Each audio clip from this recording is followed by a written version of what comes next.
If that's not inspiration, I really don't know what is. Thank you very much on behalf of all of us.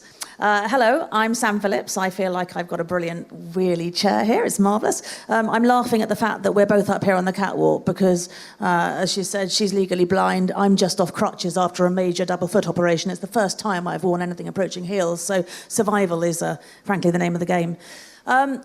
A bit of context as to just why I'm here and why I've got, I guess, the authenticity to do this. So I have a disabled child, and my late husband was also disabled. Therefore, I very rarely, I assume, had two blue badges in my family. And I took to taking to platforms a few years ago now to actually talk about disability because no other bugger was, and I think it's really genuinely important because this is so many people, as Caroline's given you some evidence of, and actually now the UK government has asked me to be the sector champion for advertising around disability, and that is how we came to cross paths, and you got the treat of listening to her today. So, wonderful, wonderful. My question to you is, we've got a lot of people, a good couple of hundred sitting here, I imagine now, and they've heard you and they've been inspired by you, but at the same time they might just be thinking, bloody hell, I've got so much else to do, yeah? Why should I decide that this is something that I'm going to put out about and actually go back to the office and do something about and make a difference about? Give them reasons, please. Well, okay, so for the work that we all do, I think everybody's always looking for a USP or a standout, particularly for your brand or for you as a leader. The space about disability business inclusion is so not cluttered. Sorry, but like gender's cluttered, LGBTQ is getting cluttered, green is definitely over and cluttered. This is an opportunity. This is not an I&D issue. This is not about diversity and inclusion. It is about culture. It is about brand. It is about talent acquisition and retention. And it is talent acquisition and retention that you all really need to care about. And that next gen care more than anybody. And forget even Gen Z who are coming up, who really get this more empathetically than anybody. But it is also access to a new customer base. By 2020, which is only a year and a half away, guys, 20% of Europe is going to have a disability. And that's before we talk about the oldies. And so 64, I don't even think that's old, but over 64, and you add that to the disability market, this is an opportunity that nobody is choosing to see just yet. Now, there's little sparks of it, and it is happening. So my challenge is, do you want to be a differentiator? Do you want to be a leader in a space? Because there's a great opportunity to be that leader. And to the point of the people sitting here going, oh, for God's sake, not another diversity and inclusion issue, you're dead right. Competing LGBTQ off, gender off disability is exhausting, and it's so hard on resources. Wouldn't it be great if together we could look at universally inclusive cultures? Because then I think we have some way of going. And I guess in the media, you're the ones who can drive that conversation. Give us some examples, if you will, about companies who have actually really looked at disability and actually made a difference to their workforces and their outputs.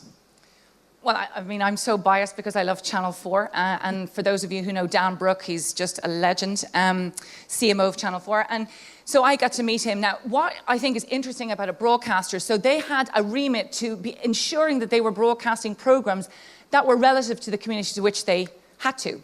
And so they started talking about doing programs that had really good edgy titles like The Undateables and stuff like that. But when the Olympics came to London in 2012, they did a whole piece of programming around the Paralympics. So you think that's cool, right? That's fine.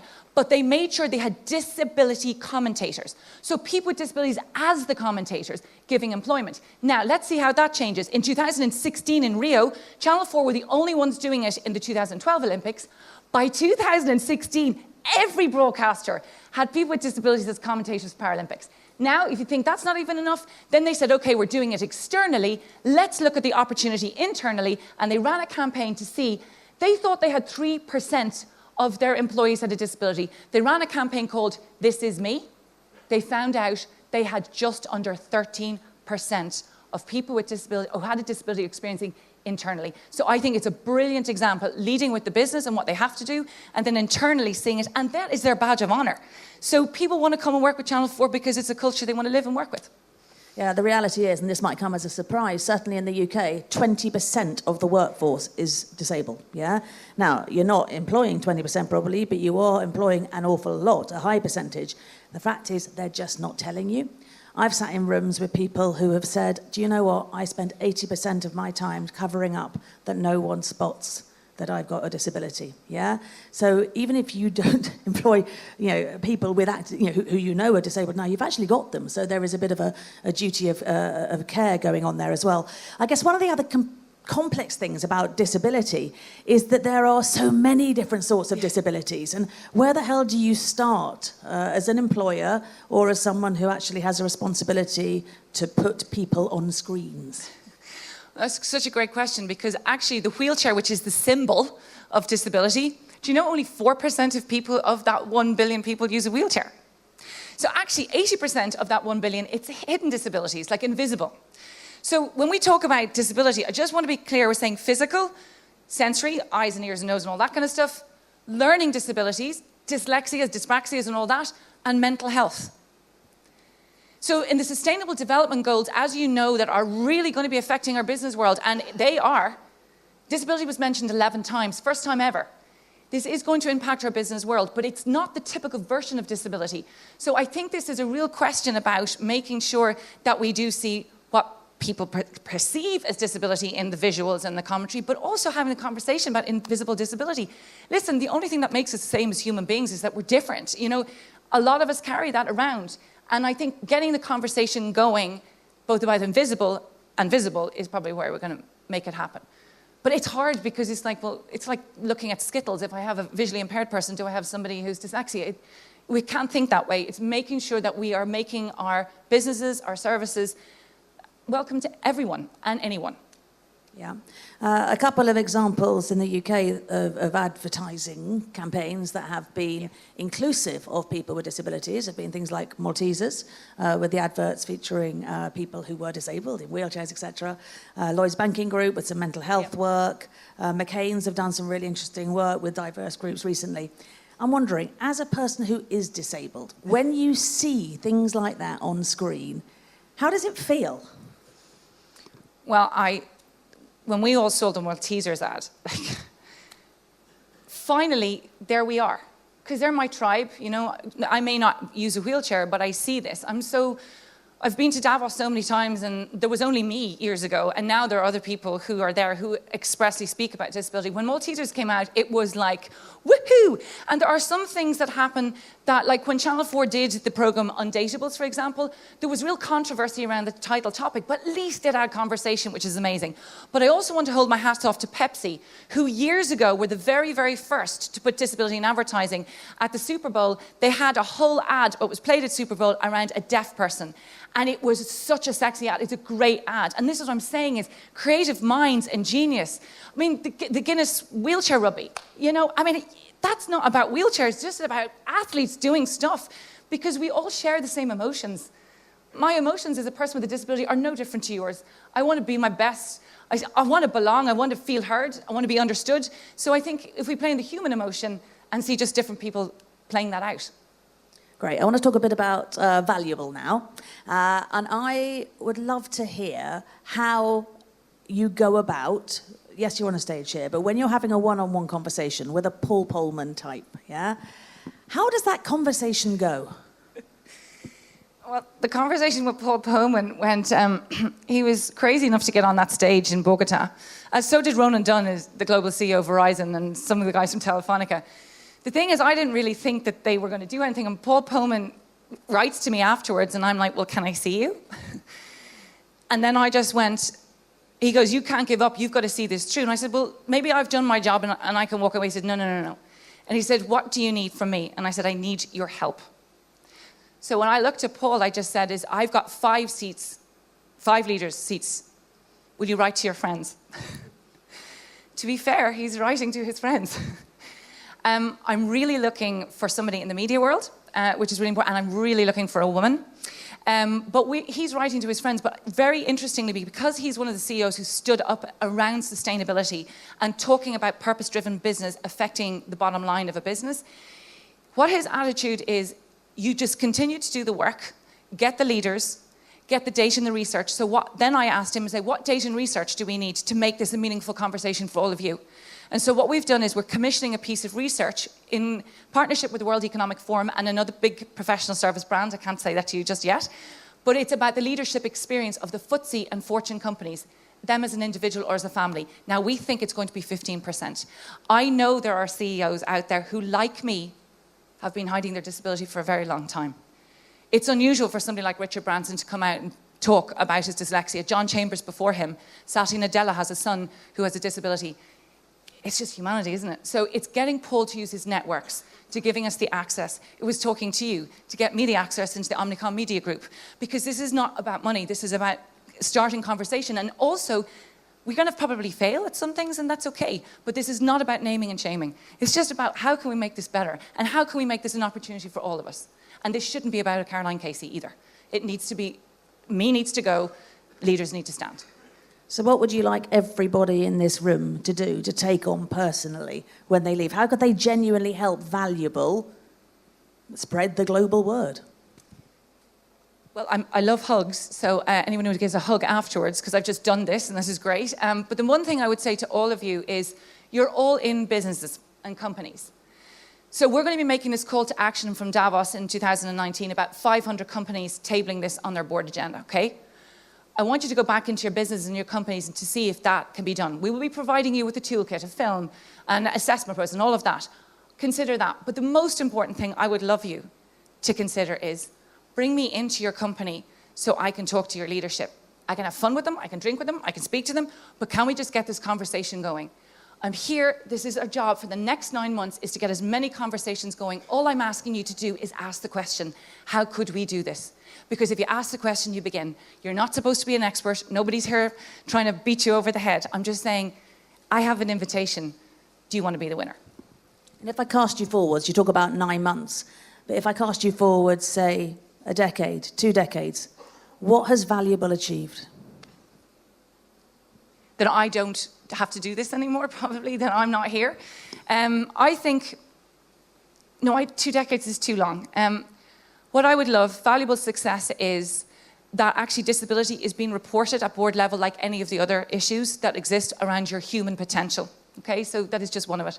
That we have CEOs openly, it's part of who they are. They're not hiding it anymore. Wouldn't that be incredible? That we have brands who use it in advertising on all different parts of it. I think that would be just incredibly exciting. That this conversation about disability is just, it's going to be so normal. It's like looking at health and safety, that we have diversity and innovation in our businesses. But one thing that really bothers me is McKinsey released a report in January of this year about delivering on diversity. And the only one of the I&D topics that was missing from their methodology was disability. So what would I like? In a few years' time, that's just not even thought of to skip 1 billion people. So it's about leaders, it's about stories, it's about advertising. It's just about making sure the 7 point whatever billion of us is really 7 whatever point billion of us. I'm going to sort of face the elephant in the room now. Scope, who is a disability charity in the UK, did a piece of research a few years ago now, which showed that 2/3 of people were scared of talking to anyone with a disability and scared about talking about it, etc., because most people had never done it and they didn't know how to do it and they had a fear of getting it wrong. This is quite a barrier, quite a hurdle for a lot of people. How do we move towards a society that can talk positively and engagingly with and about disability? It's the best question you've asked because it's the most human question. I know that every single one of you in this room, if you don't have somebody that you love or you use yourself might have a disability, we all know somebody. It's really hard to stand on this stage and do this. Gosh, this is when my voice goes wobbly. Because if I had a choice, let's be honest, I would love to see perfectly because I want to race through a desert listening to Led Zeppelin. I don't want to walk into a room and not see your face and for you to think I'm a dumb blonde because I walk into a wall. It's okay, you can laugh. You see, this is part of it. This is the human experience. I think humor actually is a huge way for us to get out here. I think story is a huge way. The only way that we can become comfortable with difference is to see more of it. The fact that you came up and you stood here and you talked about your son and your late husband. Now, that's human. And if we talk about that it's uncomfortable and then it's not easy. Listen, I think you're incredible that you came into this room because on the billing it said I had a disability. I can't believe that you all came into this room. I wasn't expecting 10 of you. So there's something here. It's just about humanity. And you're right. The hardest thing about disability is about, in our perception, about damage and weakness. But it's not really. It's just about human difference. And the more people that we have out there talking about it from their different experiences, just as a human being, I think we'll get there. So please give us the platforms. Please give us the stories, which are great, but not so much of the inspiration porn. There is nothing inspiring about somebody like me. I'm really difficult. My husband will tell you it's not inspiring to be married to me at all. The inspiring thing is that I keep coming back. It's got nothing to do with my sight. And it has been difficult being a non-sighted person in a sighted world. But God, I've had great fun too, since I came out of the closet. Much better time than sitting in an Accenture. Seriously. It's interesting, just you're saying coming out of the closet. I've had a lot of conversations now where there are parallels to people coming out as being gay, and it's discussed as coming out of the closet. Some of the language is fascinating, it's developing, and I think it's such a nascent language around disability as well. I'm going to ask you one more question, and then I'm going to open to the floor. So think about your trickiest questions for Caroline, because you'll see she's quite verbally adept, so she can deal it. Is this, so you talk about when you were a youngster growing up, you knew what you wanted to be. You wanted to be this biker chick, etc., etc. I'm going to bring you to the end of your life now. What goes on your gravestone, Caroline Casey? Sorry, just had a picture of my dad in my mind. She never gave up. My God, this woman is incredible.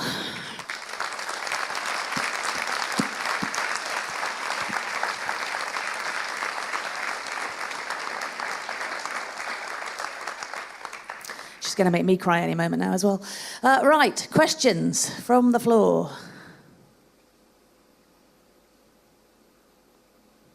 Come on, I told you disability was sometimes hard to talk about, but I think now's the time.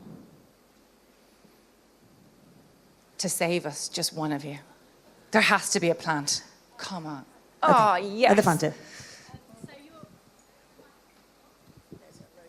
Thanks. So you're talking about the top scale. What can we do on a very small scale day to day?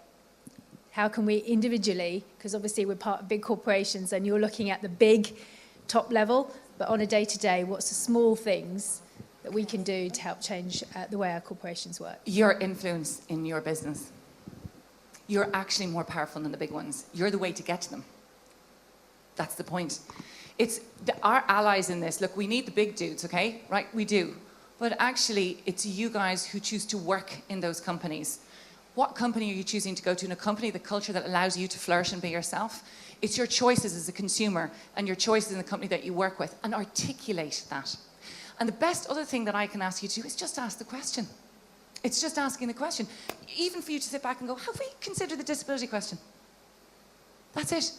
And that is so powerful, because if you and every single one of you right now, if you went out to your business and just all of you asked the question, something's going to happen because you just asked the question. And by the way, you just asked the question, so thank you for asking the question.